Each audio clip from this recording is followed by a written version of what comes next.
बिस्मिल्लाहिर्रहमानिर्रहीम।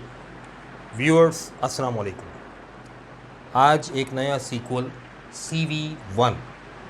अच्छा, ये CV वो करिकुलम विटाए वाला CV नहीं है, ये है कॉजेटिव वर्ब्स। बहुत से स्टूडेंट्स, बहुत से सब्सक्राइबर्स, व्यूअर्स फरमाइश कर रहे थे कि सर कॉजेटिव वर्ब्स जो है वो एक्सप्लेन कर दें, तो आज हम कॉजेटिव वर्ब्स लेकर आपके सामने हाजिर हैं। पॉजिटिव वर्ब्स में हमारे सामने हैं चंद वर्ब्स। पहले मैं डिफाइन कर दूं पॉजिटिव वर्ब है क्या। देखिए, जैसा कि लफ्ज़ से जाहिर है, कॉज का मतलब होता है सबब या सबब बनना। अब इसमें यह होता है कि एक एजेंट एक्शन परफॉर्म करता है, लेकिन उस एजेंट की मर्ज़ी, उसकी रजामंदी, मंशा उसमें शामिल नहीं होती, बल्कि कोई उससे वो काम करवाता है। तो वो जो कोई है जो काम करवा रहा है, ठीक है ना, उसकी वजह से एजेंट को काम करना पड़ रहा है। तो इसलिए इसको कॉजेटिव वर्ब कहते हैं। Someone causes someone else to do something, ठीक है ना। इसमें हमारे सामने जो वर्ब्स आते हैं वो सबसे पहले और सबसे ज़्यादा कॉमन यूज़ होने वाला लेट। अब लेट कब यूज़ होता है? लेट यूज़ होता है वहाँ जहाँ पर परमिशन दी जा रही है। इसके मीनिंग निकलते हैं परमिट, और when you allow someone to do something, ठीक है। स्ट्रक्चर बड़ा कॉमन है। स्ट्रक्चर इसका ये बनता है, सब्जेक्ट है। अब देखिए, इसकी मॉर्फोलॉजी भी देख लीजिए। बहुत से लोग इसकी मॉर्फोलॉजी बताने में फंस जाते हैं, मैं बता रहा हूँ आपको। सब्जेक्ट है लेट। अब लेट के अंदर पूरा टेंस है, फर्स्ट फॉर्म भी हो सकती है, सेकंड फॉर्म भी हो सकती है, ठीक है ना। तो ये डिपेंड करता है कि आप किस टेंस में, प्रेजेंट में या पास्ट में यूज़ करना चाहिए। अब जो चीज़ आएगी वो ऑब्जेक्ट, लेकिन बेसिकली ये एजेंट है जो ऑब्जेक्टिव केस में इसलिए आया है कि वर्ब के बाद है। वर्ब के बाद है इसलिए ऑब्जेक्टिव केस में है, हालांकि है यही एजेंट, डूअर ऑफ एक्शन यही है। ये है cause. This is the person who causes him to do something. अब यहाँ पर फर्स्ट फॉर्म ऑफ वर्ब आएगी और उसके बाद फिर remaining part of the sentence. The important thing to know here is that the first form of verb in finite form of verb which is being used here is called bare infinitive, क्योंकि ये infinite of tense है। Infinitive, bear infinitive वो होता है जो बग़ैर to के इस्तेमाल होता है, वरना अमूमन इन्फिनेटिव जो होता है, अमूमन जो इन्फिनेटिव होता है वो टू प्लस फर्स्ट फॉर्म है। लेकिन अगर ये टू हटा दिया जाए तो ये कहलाता है बेयर इन्फिनेटिव, ठीक है। Shall, will, should, would, can, could, may, might, must वगैरह के बाद भी इस्तेमाल होता है, यहाँ भी इस्तेमाल हो रहा है, और इसकी और भी बहुत सारे यूजेस हैं। एक लेक्चर बेयर इन्फिनेटिव का BI1 के नाम से नेक्स्ट में लेकर आऊँगा। उसमें बेयर इन्फिनेटिव और उसके यूजेस, तमाम यूजेस उसके अंदर मैं डिस्क्राइब करूँगा। फ़िलहाल इतना याद रखिए, ये जो फर्स्ट फॉर्म इस्तेमाल हो रही है ये बेयर इन्फिनेटिव है, क्योंकि इसके अंदर कोई टेंस नहीं है। टेंस सारा इसके अंदर होगा। जैसे मैं अगर परमिशन दे रहा हूँ स्टूडेंट्स को, तो किस तरह से दूंगा? आई लेट देम, अब देखो them, I let them play in the classroom. मैंने उन्हें क्लासरूम में खेलने दिया। खेलने दिया का मतलब खेलने की इजाज़त दी, ठीक है ना। अब देखिए, ये अगर मैं सिंपली यूँ कन्वर्ट कर दूँ लेट हटाकर, यहाँ पर लगा दूँ अलाउ, आई अलाउड देम, तो फिर मुझे यहाँ पर इन्फिनेटिव पूरा लिखना पड़ेगा, टू प्ले। अब पढ़िए, I allowed them to play in the classroom, मैंने उन्हें क्लासरूम में खेलने की इजाज़त दी। सेम मीनिंग है, फ़र्क यह है कि यहाँ पॉजिटिव वर्ब यूज़ कर दिया है मैंने, तो इस टू से मैं बच गया, ये स्ट्रक्चर बन गया। I let them play in the classroom,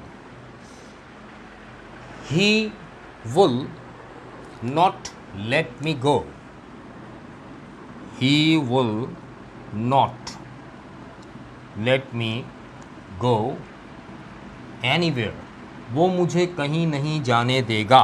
तो आप देखिए टेंस कहाँ है, पूरा का पूरा टेंस जो है आपको यहाँ नज़र आ रहा है। Will let me future indefinite tense है, यहाँ टेंस नहीं है, ये बेयर इन्फिनेटिव है, ये तो वही है बेयर इन्फिनेटिव, ठीक है ना। ये अच्छा, एजेंट ये है जिसने काम किया जाने का, है ना, और ये कॉज है जो उसको काम करने दे रहा है, ये सब्जेक्ट है, ठीक है ना, क्योंकि इसके बारे में बात हो रही है। He will not let me go, वो मुझे नहीं जाने देगा, बात तो इसके बारे में हो रही है, ये सब्जेक्ट है मगर ये एजेंट नहीं है, ये एजेंट है मगर ये सब्जेक्ट नहीं है, क्योंकि ये सब्जेक्ट हो नहीं सकता, वर्ब के बाद है, ऑब्जेक्टिव केस में है, ठीक है, और ये बेयर इन्फिनेटिव। पूरी मॉर्फोलॉजी आपके सामने आ गई, ठीक, तो इसकी पार्सिंग आप आसानी से कर सकते हैं।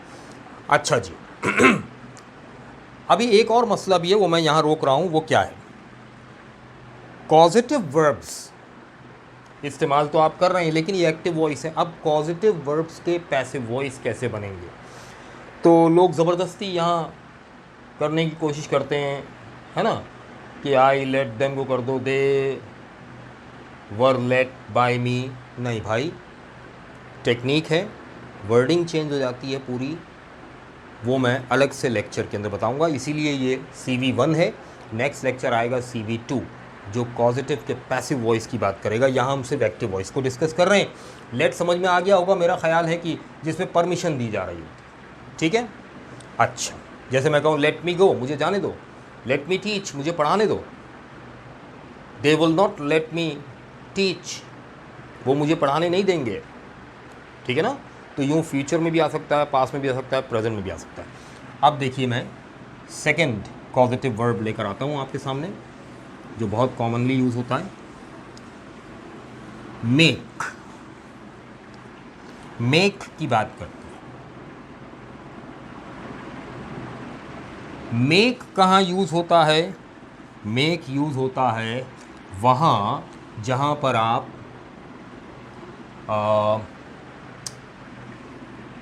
फोर्स कर रहे हो किसी को, ठीक है ना, जहाँ पर आप किसी को फोर्स कर रहे हो कुछ करने को, ठीक है, किसी से कुछ करवा रहे हैं, बीइंग एन अथॉरिटी, आप किसी से कुछ करवा रहे हैं, इसका भी स्ट्रक्चर वही है, सब्जेक्ट है, मेक। अब मेक की कोई भी फॉर्म आ सकती है, प्रेजेंट भी, पास्ट भी, फ्यूचर भी। फिर ऑब्जेक्ट जो कि क्या होगा, एक्चुअली एजेंट होगा, और इसके बाद फिर बेयर इन्फिनेटिव आएगा,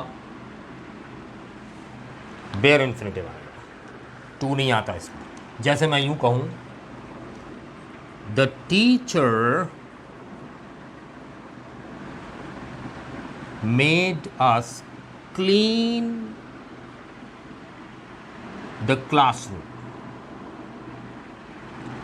अब तर्जुमा क्या होगा, टीचर ने हमसे क्लासरूम साफ करवाया। तो टीचर अथॉरिटी है, करवा सकती है, टीचर करवा सकता है, तो टीचर ने करवाया, इसका मतलब टीचर ने फोर्स किया हमें, तो हमें करना पड़ा, ठीक है ना। अच्छा जी,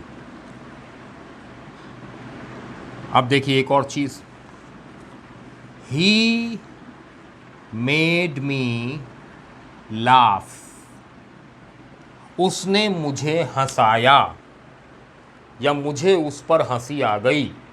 तो दोनों केसेस में मैं खुद नहीं हंसा बल्कि ही ने कुछ ऐसा किया कि मुझे हंसना पड़ा। He forced me by his gesture, by his words, whatever, किसी वजह से भी, ठीक है ना। अच्छा जी, I will make you write an essay today. आज मैं आपसे एक ऐसे लिखवाऊंगा, यानी मैं लिखवाऊंगा, आपसे लिखेंगे आप, मर्जी मेरी चलेगी। तो ये हो गया, बाय फोर्स करवाया जा रहा है, दिस इज मेक। अच्छा, अब इसको आगे चलते हैं, गेट पे आते हैं। गेट में क्या होगा? गेट गेट है और हैव है, थोड़ा सा इसमें फ़र्क है। मैं पहले हैव लिख देता हूँ, पहले हैव करते हैं। हैव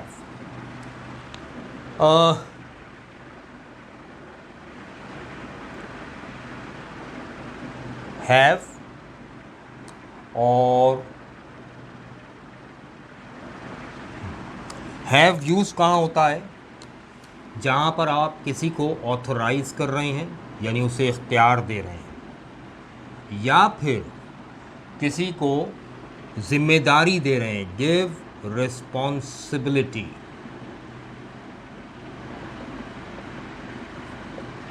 जब आप किसी को इख्तियार दे रहे हैं या किसी को जिम्मेदारी थोप रहे हैं, ठीक है ना। तो इसमें यह आ गया हैव, पॉजिटिव वर्ब की जगह आ गया हैव, और अब यहाँ पर टू प्लस फर्स्ट फॉर्म आएगी, ठीक है। हैव में टू प्लस फर्स्ट फॉर्म आएगी, राइट। यानी अब ये बेयर इन्फिनेटिव नहीं कहलाएगा, अब ये सिंपली क्या कहलाएगा? इन्फिनेटिव कहलाएगा, ठीक। ये कॉजेटिव वर्ब आ गया, सीवी लिख रहा हूँ यहाँ पे मैं। सारी चीज़ें क्लियर हैं। अब मैं इसको यूँ कहूँ, जैसे मैं कहूँ कि I had my servant to check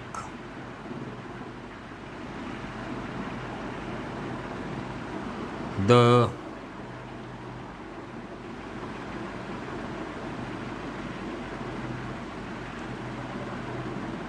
car. I had my servant to check the car, मैंने अपने सर्वेंट से कार चेक करवाई।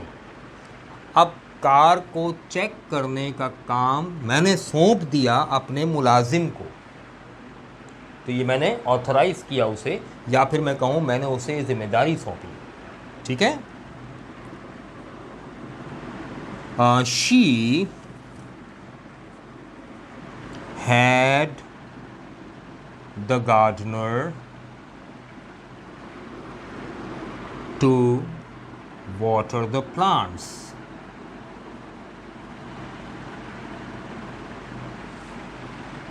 उसने माली से पौधों को पानी दिलवाया। अब ये जिम्मेदारी किसको सौंप दी है? माली को। माली पौधों को पानी देगा, ठीक है। यहाँ वाटर एज अ वर्ब इस्तेमाल हो रहा है, ठीक। ये देखें, फिर हम आगे चलते हैं, गेट पे आते हैं। अब हम बात करते हैं गेट।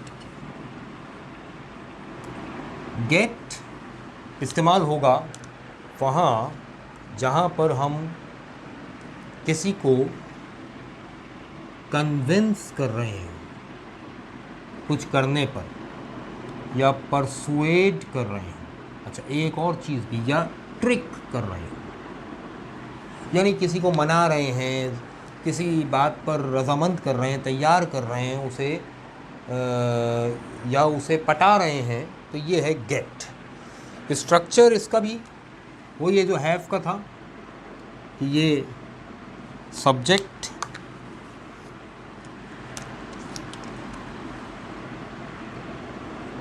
और फिर पॉजिटिव वर्ब आ गया गेट, और फिर ऑब्जेक्ट जो एक्चुअली एजेंट का काम कर रहा है यहाँ पर, बल्कि एजेंट है जो एक्चुअली ऑब्जेक्टिव केस में है। और फिर infinitive, two plus first form, यहाँ पर बेयर इन्फिनेटिव नहीं चलेगा। ये सब्जेक्ट है, आप जानते हैं, ये कॉजेटिव वर्ब है, ये ऑब्जेक्ट ही एजेंट है, बल्कि एजेंट ऑब्जेक्टिव केस में है, और ये है इन्फिनेटिव। आगे मैं लेक्चर लेकर आऊँगा बेयर इन्फिनेटिव के ऊपर और इन्फिनेटिव के ऊपर इंशाल्लाह। ये इन्फिनेटिव, फॉर एग्जांपल अगर मैं यूँ कहूँ कि I got my friend to give me some money. अब मैंने अपने दोस्त को इस बात पर तैयार किया, रजामंद किया या मनाया या पटा लिया कि वो मुझे कुछ पैसे दे। ठीक है ना? तो इस तरह से है। इंटरोगेटिव में बना देता हूँ, देखिए, वाई डोंट या why do you not get someone to assist you. यानी कहा जा रहा है get someone to assist you, किसी को अपने साथ ले लो, किसी को अपने साथ मिला लो, किसी को रजामंद कर लो, मना लो इस बात पर कि वो तुम्हारी मदद करे। तुम ऐसा क्यों नहीं करते? तुम किसी को अपनी मदद के लिए तैयार क्यों नहीं कर लेते? तो ये गेट आ गया।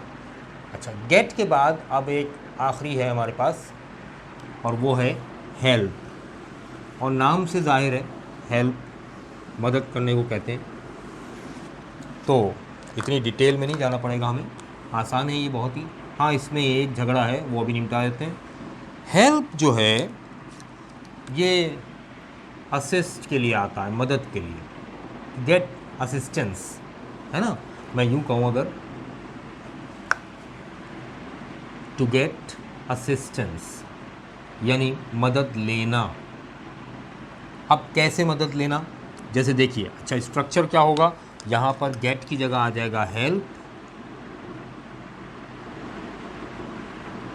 और अब यहाँ दोनों ऑप्शन है आपके पास, टू प्लस फर्स्ट फॉर्म यानी इन्फिनेटिव भी आ सकता है, और बेयर इन्फिनेटिव यानी ओनली फर्स्ट फॉर्म भी आ सकती है। हेल्प के केस में दोनों पॉसिबिलिटीज़ हैं और दोनों ही सही हैं, गलत दोनों में से कोई नहीं है। यानी बेयर इन्फिनेटिव भी आ सकता है और इन्फिनेटिव भी आ सकता है, दोनों आ सकते हैं, दोनों गलत नहीं है, दोनों सही हैं। कुछ लोग सिर्फ बेयर इन्फिनेटिव से काम चलाते हैं, कुछ लोग इन्फिनेटिव लगाते हैं, गलत दोनों नहीं है, दोनों सही हैं, आपको बता रहा हूँ।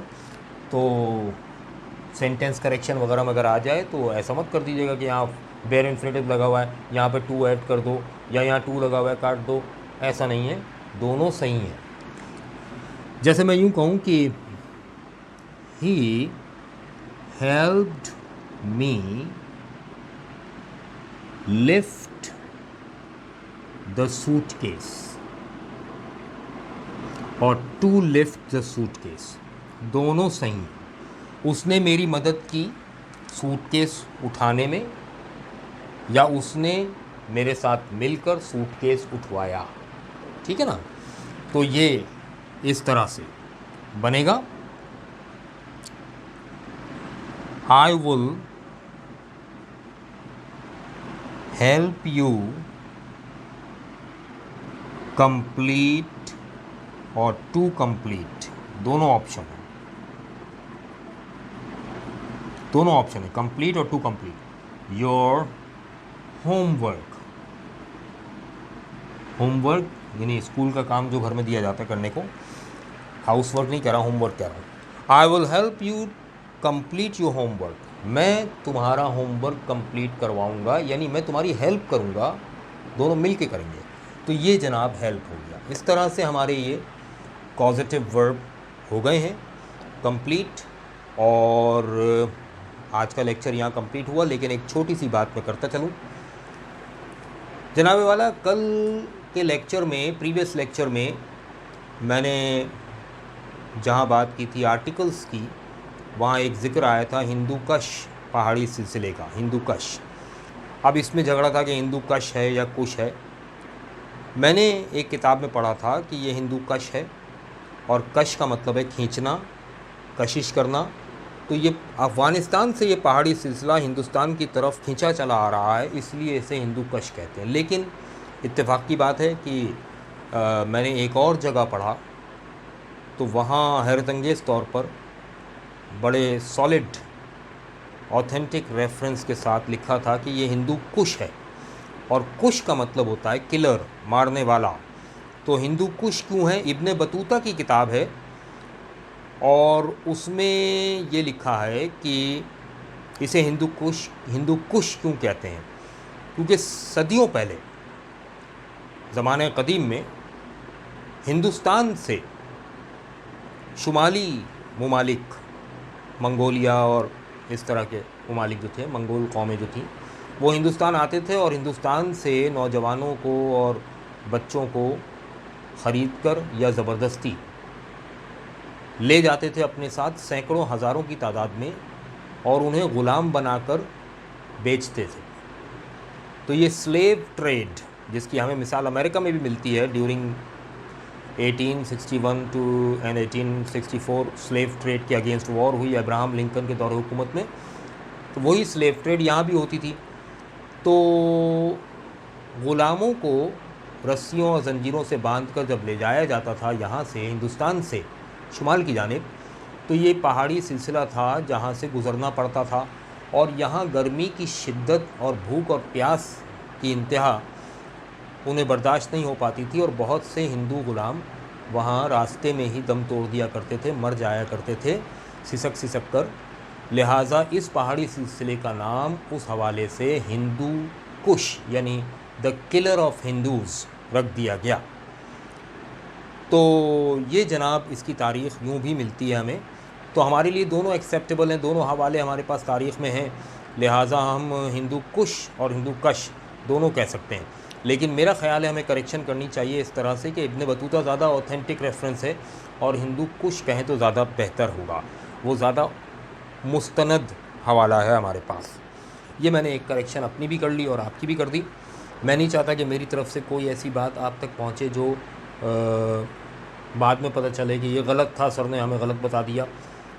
तो मैं भी ज़ाहिर के तालिबे इल्म हूँ और मैं पढ़ता रहता हूँ, इसलिए मुझे जब मेरी करेक्शन हो जाती है तो मैं अपने स्टूडेंट्स की भी करेक्शन करता हूँ कि भाई मैं यहाँ गलत था, आप अब इस चीज़ को सही कर लें। तो हिंदू कुछ ज़्यादा ऑथेंटिक रेफरेंस लगा मुझे। अच्छा जी, ये बात हो गई। अब एक और बात करनी है कि ज़्यादा से ज़्यादा शेयर करें। देखें, ये लेक्चर्स शेयर करने के लिए हैं। शेयर इसलिए करें कि ज़्यादा से ज़्यादा लोगों तक ये सही इल्म पहुँचे। इल्म सबके लिए, जब सबके लिए है तो सब तक पहुंचाना मेरी और आपकी ज़िम्मेदारी है। मैंने आप तक पहुंचाया है, आप औरों तक पहुंचाएं, ठीक है ना। और मैं पहले ही बता चुका हूं कि मेरा मकसद इस चैनल को बनाने का ये नहीं था कि मैं इससे पैसे कमाऊंगा, और मेरी इस तरफ नज़र भी नहीं है कोई। मैं इस चैनल के ज़रिए ज़िंदा रहना चाहता हूं, मरने के बाद भी। मैं इस दुनिया से चला जाऊंगा, लेकिन आप देखेंगे कि इस चैनल पर मैं उसी तरह ताज़ा दम होकर पढ़ाता रहूँगा। मेरे लेक्चर्स लोग देखते रहेंगे, सीखते रहेंगे, मुझे दुआएं देते रहेंगे। मेरे लिए ये बहुत बड़ा नफ़ा है, और अगर आप इसको शेयर करके आगे बढ़ाएंगे तो इसमें आप भी शरीक हो जाएंगे और आपको भी बहुत बड़ा फ़ायदा मिलेगा, आपको सवाब मिलेगा। तो बहुत बहुत शुक्रिया जनाब। शेयर करें और दुआ करें पाकिस्तान के लिए, सलामती के लिए, कोरोना जैसी वबा से हमें निजात मिले जल्द अज़ जल्द। अल्लाह ताला सबको सलामत रखे, शाद रहें, आबाद रहें।